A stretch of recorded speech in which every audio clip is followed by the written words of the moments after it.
what really changed my life was the day that I saw someone give my grandma money to pay her bills. And at the age of 13, I said I'll do what I have to do in order to be the man of my house and my grandma's house. To make sure my mom never wants for anything, to make sure my grandma never wants for anything. So at the age of 13, guys, I grew up in a community where there was a lot of older people, like a lot of old people, like 70s, 80s. So it was never like any traffic like how it's right out here, guys. But in my community, there were people who sold drugs. And that's all I knew, guys. That's all I was able to see. I saw people who were selling drugs. They had like flashy cars and things like that. So that's what I wanted with my lifestyle. I wanted to be flashy, but I wanted it so I could help my mom and my grandma. Came to Coastal Carolina, got a full scholarship, guys, to go to any school that I wanted to go to in my entire life. So I went to Coastal Carolina. At Coastal Carolina, I was a big party person. I love to party. How many of you guys love to have fun? Perfect. So my idea of fun was I'm going to go out, I'm going to have fun, you know, I'm going to turn up. I was hitting the corn before the corn was out, guys, doing all that cool stuff that I thought was cool. Then something tragic happened in my life. I went out to Broadway at the beach. How many of y'all know where that's at? Broadway at the beach. Perfect, man. I went out there one night to have fun with my friends. I actually went out there by myself. My friend told me he wasn't going to go.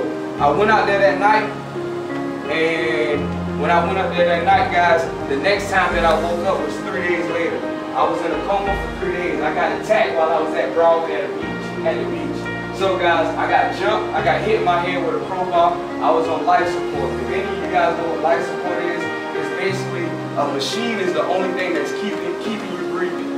So my mom didn't find out that I was in the hospital until like a day later. So when my mom got to the hospital, I was kind of in and out. And she told me the things that I said to her, no child should say to their mom, because in my mind I was still in fight stage. I was still in attack mode. That was what was going on. So my mom told me that when she came in to see me, I was spitting on her, I was cursing at her, I was doing all these things that I would never dare ever think about doing to my mom. But I wasn't in my right mind, guys. I had over 13 surgeries because of that on my neck.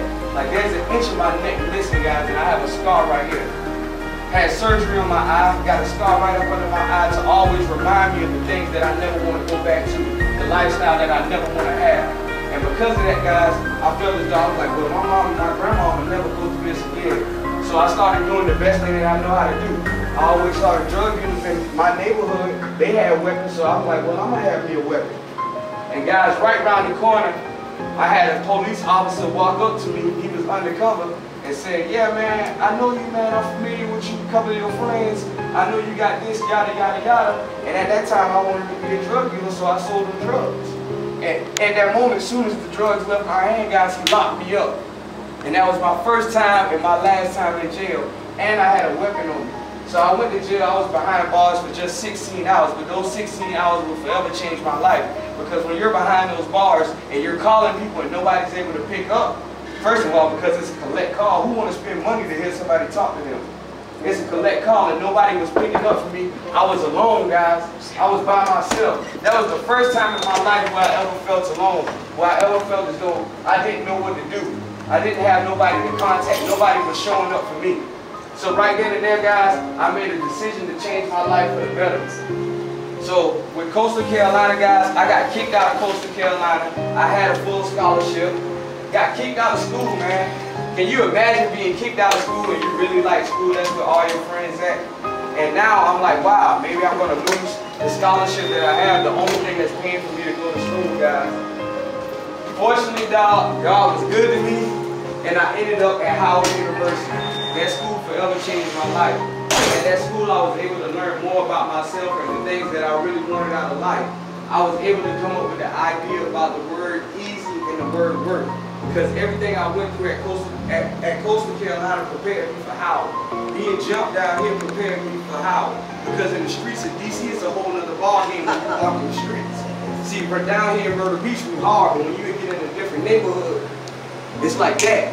Anything can happen to you like that, so you always got to be on your P's and Q's. And with me coming from this area, guys, that was able to help me excel. When I got there, nobody could see me because I was dedicated to doing my work.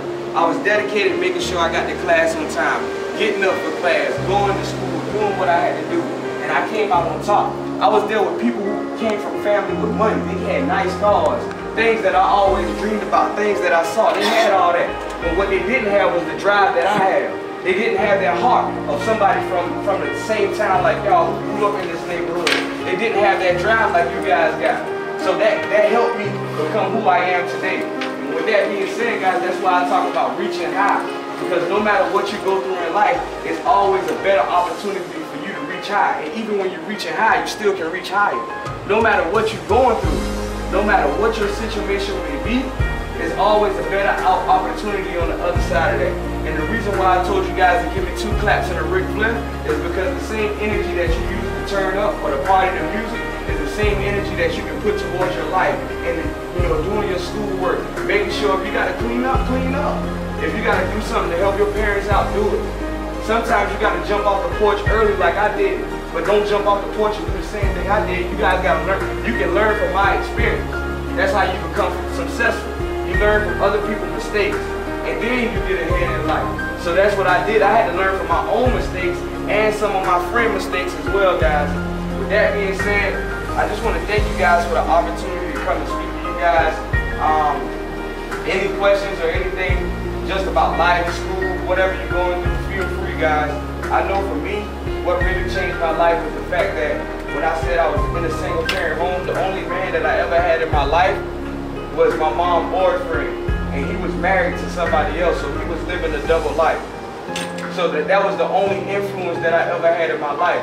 But at the same time, guys, I used to fault him and resent him because of that, but he was always good to me.